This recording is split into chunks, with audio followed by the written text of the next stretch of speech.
अस्सलामुअलैकुम and welcome to Suhan stitching. आज की इस वीडियो में मैं आपके साथ बहुत ही खूबसूरत सा स्लीव्स का डिज़ाइन शेयर करूंगी। इस डिज़ाइन को आप दामन, ट्राउज़र या स्लीव्स पर बना सकते हैं। आज की वीडियो आपके लिए बहुत ज़्यादा हेल्पफुल रहेगी। वीडियो को एंड तक वॉच कीजिएगा। यहाँ पर हमने शमोज का फैब्रिक लिया है। इसकी चौड़ाई 2 इंच है। ये बिल्कुल सीधी पट्टी है। इसको हमने इस तरह से डबल फोल्ड किया है और इसके ऊपर हमने तकरीबन मशीन के 1 फुट की एक सिलाई चला ली है और इसको बिल्कुल गुम तरीके से सिल लिया है। अब यहाँ पर हमने इसका थोड़ा सा मार्जिन छोड़ते हुए बाकी का जो एक्स्ट्रा मार्जिन है उसमें उसको कट कर देना है, क्योंकि इसमें ज़्यादा दबाव नहीं रखना। अब यहाँ पर हमने एक बांसी तिनका लिया है और उसके साथ इस पट्टी को इस तरह से सीधा कर लिया है। आप कोई भी चीज़ ले सकते हैं बारीक सी, जिसकी मदद से ये पट्टी सीधी हो जाएगी, क्योंकि ये पट्टी काफ़ी ज़्यादा चौड़ाई में और बहुत ही आसानी से सीधी हो जाती है। अगर आप खद्दर, नीलन कोई भी फैब्रिक इस्तेमाल करना चाहते हैं तो आप अपनी मर्ज़ी का फैब्रिक ले सकते हैं। किसी किस्म का कोई मसला नहीं है। लॉन भी इस्तेमाल कर सकते हैं, बहुत ही खूबसूरत रहेगा। अब यहाँ पर हमने पट्टी को इस तरह से सेंटर से अच्छे से आयरन कर दिया, यानी कि इसकी सिलाई सेंटर में रखी है। अब इसकी लंबाई यहाँ पर हम 4.5 इंच रखेंगे। आपकी जो पेपर है उसका जो भी साइज़ हो 1.5 इंच एक्स्ट्रा मार्जिन लेंगे। अब यहाँ पर 4.5 इंच के मार्जिन से इस तरह से मैंने एक के बाद एक पट्टी को ऊपर नीचे रखते जाना है और इसी तरह से अपना टोटली जो डिज़ाइन है उसकी कटिंग कर लेंगे। तो यहाँ पर टोटली पट्टियों की कटिंग हमारी हो चुकी है। इनको हम साइड पे कर देंगे। अब यहाँ पर हमारे पेपर की चौड़ाई आप देख सकते हैं तकरीबन 3 इंच है। लंबाई में इतना लंबा है कि जो भी हमारे स्लीव्स, ट्राउज़र या दामन की चौड़ाई होगी, ठीक है। अब यहाँ पर इसके ऊपर हमने बिल्कुल एक कोने से पट्टी को सेट किया है, बिल्कुल तिरछे में, और इसके ऊपर हमने इस तरह से दोनों साइड पे सिलाई को चला लिया है। अच्छा, ये जो फैब्रिक है शमोज का फैब्रिक, ये बिल्कुल रेशमी फैब्रिक में आता है और इसका डिज़ाइन भी बहुत ही खूबसूरत बनता है। अगर आप भी सर्दियों में इस डिज़ाइन को बना रहे हैं तो इस तरह से आप शमोज का फैब्रिक लेकर भी इस डिज़ाइन को बना सकते हैं। अब पट्टियों का सेंटर मार्जिन यहाँ पर हमने तकरीबन 1 इंच रखा है। यहाँ पर आप अपनी मर्ज़ी का गैप दे सकते हो, यानी कि कुछ लोग कम गैप पसंद करते हैं, कुछ लोग ज़्यादा पसंद करते हैं। तो मैंने यहाँ पर 1 इंच का गैप लिया है और एक के बाद एक पट्टी को हम 1 इंच के मार्जिन से ही लगाएंगे। अगर आप चाहें तो पट्टी के ऊपर लाइंस भी 1-1 इंच के मार्जिन से लगा सकते हैं। एक के बाद एक पट्टी को यहाँ पर हमने सेट किया और यहाँ पर आपने गौर से देखा है कि हमने पट्टी की दोनों साइड पे सिलाई को चलाया है। अब ऊपर हमने इसके ऊपर दूसरी पट्टी को जो रखना है ना, तो दूसरे कोने से इस तरह से तिरछे में बिल्कुल क्रॉस शेप में रखेंगे और इस तरह से इसके ऊपर भी अपनी सिलाई को चला लेंगे। अब यहाँ पर हम जो पट्टी क्रॉस शेप में लगा रहे हैं ना, इसके ऊपर भी हमने दोनों साइड पे अपनी सिलाई को चलाना है। इस तरह से एक तो आपके डिज़ाइन में मजबूती आएगी और डिज़ाइन भी बहुत ही नफासत से बनेगा। अब ऊपर वाली जो पट्टियाँ हैं इनका सेंटर मार्जिन भी मैं 1-1 इंच रखूँगी, यानी कि अगर आप नीचे वाली पट्टियों का सेंटर मार्जिन आधा इंच ले रहे हैं तो ऊपर वाली पट्टियों का भी आधा इंच ही लेना होगा। इस तरह से आपका डिज़ाइन बिल्कुल इक्वल बनता है, चाहे आप किसी किस्म का कोई भी डिज़ाइन बना रहे हों। तो एक के बाद एक पट्टी की दोनों साइड पे इस तरह से सिलाई चलाते हुए अपना टोटली डिज़ाइन जो है उसको यहाँ पर मैं रेडी कर लूँगी। तो यहाँ तक अगर आप मेरी वीडियो देख रहे हैं तो उम्मीद है कि आपको मेरी आज की वीडियो अच्छी लगी होगी। तो प्लीज़ मेरी वीडियो को लाइक करें, मेरे चैनल को सब्सक्राइब कर लें और एक अच्छा सा कमेंट करके मुझे ज़रूर बताएं कि आपको मेरी वीडियो कैसी लगती है। मेरी कोशिश ये होती है कि मैं अपनी बिगनर्स बहनों के लिए वीडियोस बनाऊं, ताकि वो घर बैठे, जो मेरी बहनें सिंपल सा सूट स्टिच कर लेती हैं, घर बैठे बहुत ही अच्छी सी डिज़ाइनिंग सीख सके। टोटली एक एक पॉइंट मैं आप लोगों के साथ शेयर करती हूँ। अब यहाँ पर पट्टियों की दोनों साइड पे जो एक्स्ट्रा मार्जिन होगा उसको हमने इस तरह से कट करना है और दोनों साइड से अपनी पट्टी को अच्छे से नीट कर लेंगे। डिज़ाइन आप देख सकते हैं दोनों साइड से हमारा नीट और हमारा डिज़ाइन बहुत ही खूबसूरत सा रेडी हो चुका है। अब हमने बुकरम का पीस लिया है, इसको डबल फोल्ड में सेट किया है। जो भी आपके स्लीव्स या स्लीव्स के बॉटम की चौड़ाई होगी उस हिसाब से इसको डबल फोल्ड करना है। इसकी टोटल लंबाई यहाँ पर 1.5 इंच है। 2 पट्टियाँ हमने ली हैं बुकरम की। अब हमने 1 इंच 2 पॉइंट के मार्जिन से इस तरह से निशान लगाना है। बाकी का जो भी मार्जिन होगा उसको ऊपर वाली साइड पर बढ़ा देंगे।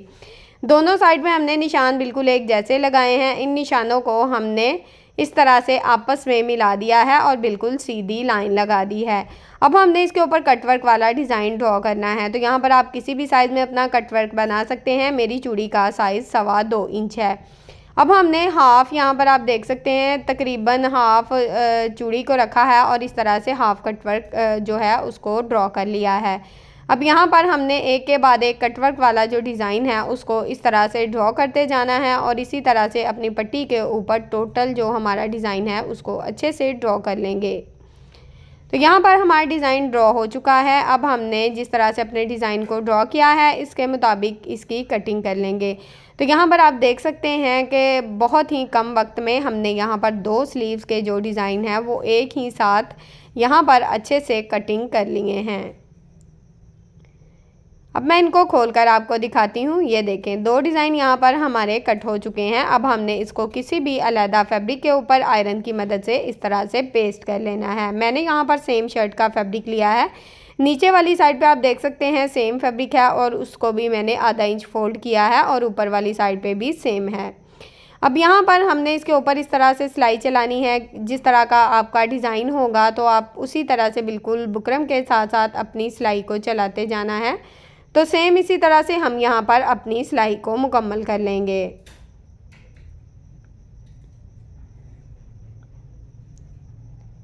तो यहाँ पर हमने पूरी पट्टी के ऊपर अपनी जो कटवर्क है उसके मुताबिक अपनी सिलाई को चला दिया है। यहाँ पर मैं धागे को कट करूँगी।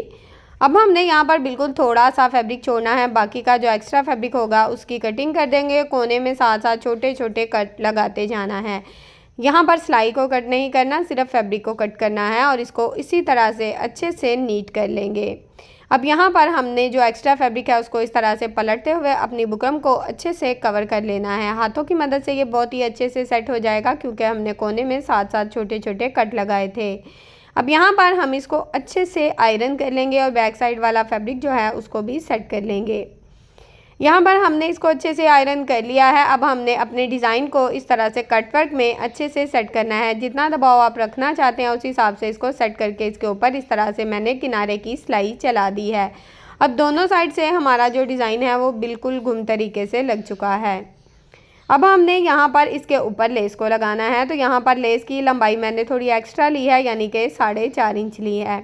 अब लेस के ऊपर हमने साइड वाली जो पट्टी है उसमें इस तरह से छोटे छोटे से कट लगा देने हैं। कट लगाने का मकसद ये है कि जब हम लेस को राउंड में घुमाएंगे तो हमारी लेस बहुत ही अच्छे से घूम जाएगी। अब यहाँ पर मैं फैब्रिक ग्लू का इस्तेमाल करूँगी और इस तरह से पूरी पट्टी के जो कटवर्क है इसके ऊपर फैब्रिक ग्लू लगा लूँगी। आपके पास अगर फैब्रिक ग्लू नहीं है तो आप सिलाई के साथ भी इस डिज़ाइन को लगा सकते हैं। बाकी का जो डिज़ाइन था वो मैंने सिलाई के साथ ही रेडी किया था। ये जो तरीके होते हैं छोटे छोटे, ये मेरी बिगनर्स बहनों के लिए होते हैं जिनको सिलाई लगाना कटवर्क में मुश्किल होती है। वो इस तरह से अपनी लेस को बहुत ही आसानी से लगा सकती हैं। अब जब एक लेस को दूसरी लेस के ऊपर रखना है तो थोड़ी सी ग्लू तो लगानी होगी। लेस की जो सीधी साइड है वो मैं नीचे की तरफ रख रही हूँ और लेस की रफ साइड हमारी ऊपर की तरफ रहेगी। और लेस देखें कितने अच्छे से राउंड में घूम रही है क्योंकि हमने इसमें साइड वाली पट्टी में कट लगा दिए थे। अब हमने पूरे राउंड में इसी तरह से लेस को सेट करते जाना है। यहाँ पर लेस का जो एक्स्ट्रा मार्जिन होगा चाहे तो बाद में कट कर लें, चाहे तो साथ साथ कट करते जाएं। तो इसी तरह से टोटली डिज़ाइन यहाँ पर हमने रेडी कर लिया है। साइड का जो हाफ डिज़ाइन है ना उसको मैं बाद में इस तरह से कवर कर लूँगी। अब दोनों साइड का जो हाफ डिज़ाइन है, एक पट्टी मैंने 4.5 इंच की ली थी, हाफ मैंने एक साइड पे लगा दी थी तो हाफ दूसरी साइड पे लगा दी है। अब यहाँ पर आप देख सकते हैं डिज़ाइन कितने अच्छे से रेडी हो गया है। अब सिंपल इसके ऊपर कोई भी सिलाई चला सकता है। तो इसी तरह से हमने इसके ऊपर बिल्कुल किनारे किनारे अपनी सिलाई को चलाते हुए इस डिज़ाइन को यहाँ पर मुकम्मल कर लेना है। तो ये सिलाई यहाँ पर हमारी चल गई है और यहाँ पर मैं धागे को कट करूँगी। अब यहाँ पर आपने पट्टी की चौड़ाई नाप लेनी है। तो यहाँ पर मेरी पट्टी की चौड़ाई तकरीबन 4 इंच 2 पॉइंट है। तो आप अपने स्लीव्स या दामन की लंबाई भी इस डिज़ाइन को बनाकर बहुत ही अच्छे से बढ़ा सकते हैं अगर आपके स्लीव्स की लंबाई कम है। तो यहाँ पर 4 इंच की लंबाई जो है वो हमने कम लेनी है। अब हमने यहाँ पर एक शमोज़ की पट्टी ली है और उसको दोनों साइड से फोल्ड करके इस तरह से इसके ऊपर सेट कर दिया है। इसका जो एक्स्ट्रा दबाव है उसको हमने बिल्कुल गुम तरीके से सिल दिया है। अब किसी किस्म की कोई पट्टी कोई धागे शो नहीं होंगे, डिज़ाइन हमारा गुम तरीके से लग चुका है। अब यहाँ पर आप चाहें तो पट्टी के ऊपर सिलाई चला लें, चाहें तो हैंड स्टिच कर लें। पेपर मैं अच्छे से निकाल कर इस डिज़ाइन को अच्छे से नीट कर लिया है। डिज़ाइन की फाइनल लुक आपके सामने है। दामन पे बना हुआ कुछ इस तरह की लुक देगा। फिटिंग में भी आपके साथ शेयर कर रही हूँ। उम्मीद है कि आपको आज की वीडियो पसंद आई होगी। वीडियो अच्छी लगे वीडियो को लाइक, चैनल को सब्सक्राइब और एक अच्छा सा कमेंट ज़रूर कीजिएगा। ओके जी, अल्लाह।